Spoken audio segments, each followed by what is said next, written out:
Төрийн албаны тухай хууль 2017 онд батлагдаж 2019 оноос хэрэгжиж эхэлснээс хойш 28 удаа нэмэлт өөрчлөлт оруулсан. Хууль тогтоогчид төрийн албаны тухай хуульд судалгаа, шинжилгээгүй өнгөц хандаж, бусад хуулийг дагалдуулан ойр ойрхон өөрчлөх нь хуулийн анхны үзэл баримтлал, бүлэг, заалт хоорондын уялдаа холбоог алдагдуулдаг талтай. Тиймээс төрийн албаны шинтгэлийн одоогийн хүрсэн түвшин, хуулийн хэрэгжилтийн талаар төрийн албан хаагчдын санал хүсэлтийг тусгах зорилгоор бүсчилсэн зөвлөгөөн зохион байгуулж байна. Төрийн албаны шинтгэл хууль тогтоомжийн шинжилгээг хийхдээ төрийн албан хаагчдын санал бодлыг тусгах нь чухал. Төрийн албаны тухай хууль тогтоомжийн хэрэгжилтэд тулгамдж байгаа хүчин зүйл, шалтгаан, нөхцөлийг шатны төрийн албан хаагчдаас өөртөөс нь сонсохын тулд Улсын их хурал засгийн газрын гишүүд төрийн албаны зөвлөл, ёс зүйн хороо хамтран хилэлцүүлэг өрнүүлж байна. Төвийн бүсийн зөвлөгөөнд оролцож байгаа төрийн албан хаагчид шинжилэл хийж болох ч өнгөрсөн хугацааны ахиц өөрчлөлтийг үндгүйдүүлж төрийн албан хаагчдын эрх зүйн байдлыг дордуулахгүй, төрийн албан хаагчтай хамгаалсан өөрчлөлт хийх нь чухал гэдгийг хэлж байна. Бодит байдал дээр сул орон тоонууд маань бас нэлээд их байгаад байна. Тэгэхээр энэ дээр нөөцөд байгаа иргэнийг тэр ижлийн байрыг нөгөө тусгай шалгалтаар нөхөгдөх хүртэл хугацаагаар нь төр орлон гүйцэтгэх ийм боломж бүхий эрх зүйн зохицуултыг хийж өгөөч ээ. Зундаа очиод аж ахуй нэгж байхгүй. Тэгэхээр заавал төсвийн байгууллагуудаар ихээр 2 жил ажилласан байх шаардлага байдаг. Тэгээд төсвийн тухай хуулиараа нэгтлэн томилоход заавал санхүүгийн албан гэсэн дээд байгууллагатай зөвшөөрөлдсөн гэсэн байдаг.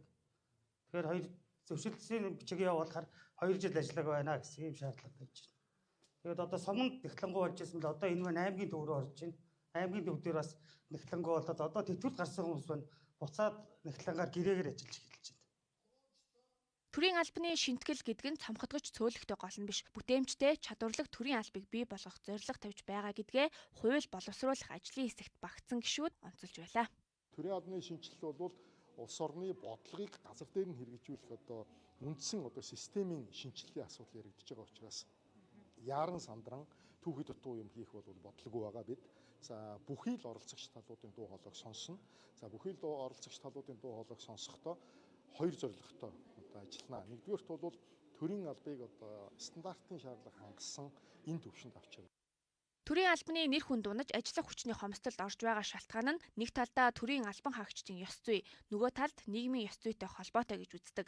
Тиймээс төрийн албан хаагчийн ёс зүйн хууль тогтоомжийн чиглэлээр сургалт явуулснаар ёс зүйн манлайлал үзүүлэхэд эерэг нөлөө үзүүлнэ гэж харж байна.